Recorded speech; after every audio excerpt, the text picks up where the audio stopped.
While space is what keeps everything from being in the same place, time is what keeps everything from happening all at once. Time gives the when, and space gives the where. When we measure time, we use the rotation of the Earth and then make smaller divisions of that. But we intuitively and correctly know that time would progress even if the Earth were not orbiting the Sun. Though we can, with use of energy, navigate through the three dimensions of space, we seem to be incapable of traveling at will along the one-dimensional line of time. We are stuck in a forever now. To define time without using time in the description is similar to trying to define distance without using distance in the description. Let me illustrate.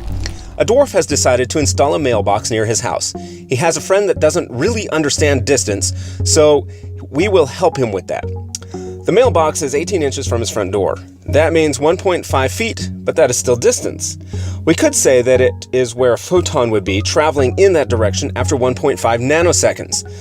That is hurting our dwarf friend's head. He's out, but this shows that time can be useful in describing distance. Can movement be used to define time? I think it can. If we had a magic box that we could put things in and then turn a dial to slow down and stop time, what would we see?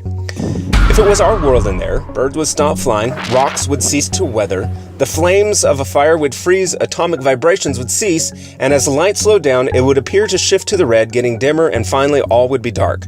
Nothing would be moving, time would not be passing. You could see nothing, move nothing, detect nothing. I would say that not only has time stopped, but it would be impossible to even tell that there was space. This takes us full circle to the equation. Distance equals rate times time. Time really is the ratio of the amount of space and the movement through it. Time is the movement of the most basic quanta. These in turn make all motion in the macro world possible, and thus ways for us to count and measure time. To see a really cool explanation on time, check out this playlist by Henry with Minute Physics. Also check out my video that explains what the mechanism behind gravity is. In it, I describe how motion is really responsible for gravity. Of course, now I might as well just say that time is responsible for gravity. Please subscribe and support this channel through Patreon.